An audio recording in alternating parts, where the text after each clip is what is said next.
It is time now to head into the chat room with Shelley Horton from 9honey.com.au on the sunny Gold Coast and NBN presenter Gavin Morris in sunny Newcastle. Good afternoon to both of you. Hello Good there. afternoon, ladies. Now, first up today, the children's cartoon character Fireman Sam has been banned as the mascot for the Fire Brigade in the UK because it might discourage women or ethnic minorities from joining the fire service. Now, the Lincolnshire Fire and Rescue Service said the character is outdated and they took particular offence to the term fireman instead of firefighter, saying it didn't promote diversity. A lot of outrage over this, Shelley. What do you think?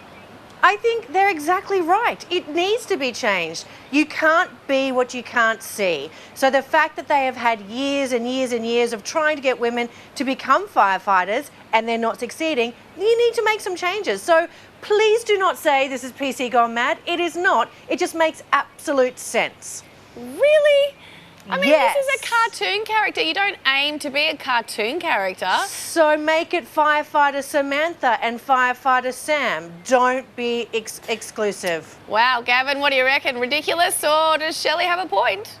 Oh, look, I have to go with Shell on this one. Look, I have a friend and she has worked so hard. It has taken her years of training, going through the trials, doing all of the exams, and she is now in and she's having an absolute ball. It's tough going, but she's been attending her first fires and saving things. Anyway, I told her about this story and I said that Fireman Sam is out because of equality, and her response was, sweet. I think if any organisation in today's world is represented by a Caucasian male mascot or even a Caucasian female mascot, it's just not going to work. Just quickly, on the weekend, I was at a mate's place and he's got a beautiful daughter. She's 6 years old and had to go to a soccer presentation. Now, there was only one Caucasian boy in the whole organisation, including the coach, including the manager. And anyway, what was beautiful about this moment, she was showing me a photo of the soccer team and she was describing all the players and how they played, and it was so beautiful. She didn't once go, oh, the black boy at the back, or the white boy, or the Asian one. She was going, the boy with the curly hair, he's a really good player. And I thought, it's happening. Children aren't looking at other children as race, they're looking at them as children now. And I thought that was such a beautiful moment. It was such a great conversation, and hopefully it's the future. They could teach us adults a lot, kids, couldn't they? Absolutely. Okay, let's move on. And today, of course, is Are You OK Day, but a recent survey of 1,000 Aussie workers found 39% of employees did absolutely nothing when they reported their mental health issues. Alarmingly, only 28% of organisations recommended that their employers seek help from their GP if they were struggling, while an astonishing 7% actually told them to toughen up. Gavin, do employers need to do more to address mental health, or is it a personal matter? What do you think?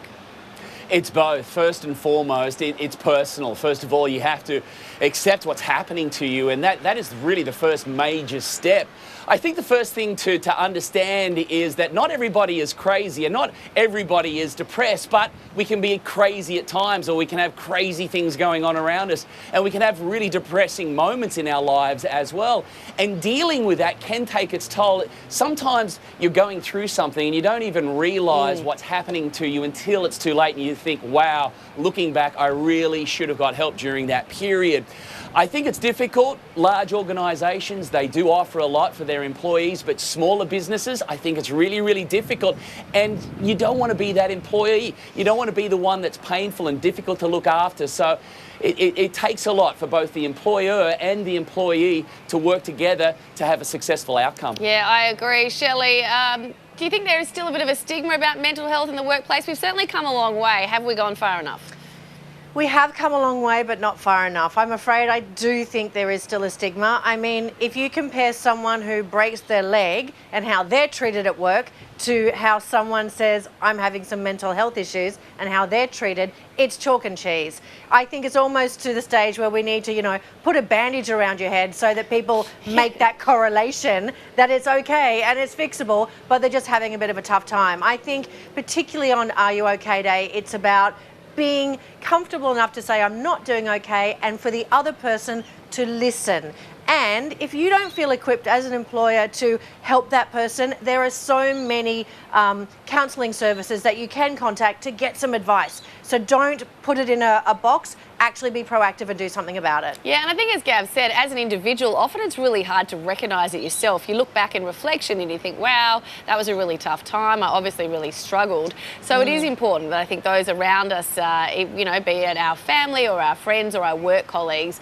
maybe recognise if someone's not acting right and just ask the question and have that conversation. And yes, I spoke to Bianca Dye, who's an ambassador for Are You OK Day before, and she said, you don't need to be an expert, but you do just need to sit down and have a listen, and then obviously tell them to get help from their GP or professionals. As you said, a lifeline. There are plenty of organisations out there to help. All right, we do have plenty more to talk about, so stay with us, including the new laws cracking down on vegan activists. So, is jail time the answer?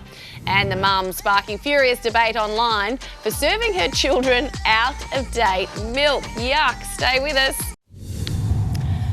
Let's head back into the chat room with Shelley Horton and Gavin Morris. The new laws could come into place to crack down on vegan activists from raiding farms. It means anyone who invades agricultural land or who publishes material to incite a trespass will face jail time. Both sides of politics have come together to introduce these laws to prevent so-called vegan terrorists. Gav, do you think jail time is a suitable punishment? Yes, I do. I think I'm a strong believer that the safest place that all of us should feel is in our own home. And it doesn't matter whether you're on a remote farm in outback Australia or you're inside a unit in one of Australia's largest cities. It should be your sanctuary. It should be your place that you feel safe, and invaders have no right there. And I'm a believer that there should be even stronger laws on anyone that does a break and enter and invades that privacy. Farmers, of course, they absolutely have these rights as well as far as their land is concerned. Look to the other side of the argument. There are farmers that have done the wrong thing. Of course, that needs to be policed by proper authorities and by farmers themselves, because look at what happened to the greyhound industry. It was the rogue guys that were doing the wrong thing that brought down the whole industry. So look, the vegans are trying to make a point here, and we all get it, but you can't do it in the fashion and the manner that you're doing it in. It just doesn't sit right with your average Australian. And on that note as well, if farmers aren't doing the right thing as well, if you know a farmer, maybe that's a better way to do it, and authorities really need to take control of that situation as well to make sure that everybody's doing the right thing out there. Shelley, farming is the backbone of Australia. How do you feel about these vegan terrorists? Should they face jail? Yeah, I'm completely fine with that. I'm completely team farmers. But as Gavin said, we're talking about a small number of vegans doing the wrong thing and a small number of farmers doing the wrong thing. So let's not completely taint both of them. I think that there are plenty of vegans out there who are just doing the right thing and they don't want to eat animals. I say all power to them. I'll never be one. I love bacon too much. However, I grew up in country Queensland in a farming community, so I know how hard farmers work and how dare we have people coming onto their property and threatening them. So to me, let's just put these laws in to protect both sides and have a big happy middle. Yeah, and stamp out the extremists. Okay, lastly today, a mother has sparked debate online after saying she serves her children out-of-date milk. Some people say it's gross, while others have praised her. I have a very strong view on this, Shelley, but I'm going to ask you first, what do you think? Really? I've got no problem with it at all. I'm like, you know what? Do the sniff test or pour a bit into your coffee. If it curdles, then you know not to use it. But a couple of days over the expiry, come on. It's going to be completely fine. I am so over the top with this stuff that it's even the morning, it's out of date. And I'm thinking, well, that date only finished at midnight. But I'm like, nah, I'm chucking it out. I can't even. Gav, this is actually your OCD kicking in. This is not normal life. That's possible, Gav. But what do you think of out-of-date milk? And is there any other food that you eat after its best by date? Yeah, the nose. But Amber, this may come as a shock to you, but at midnight tonight, everybody's milk that expires on the 13th isn't going to be undrinkable at a minute past 12 tonight. It is in my house. Who knew? You're okay with that. You want to drink a milk at 12:05? No way. Not today.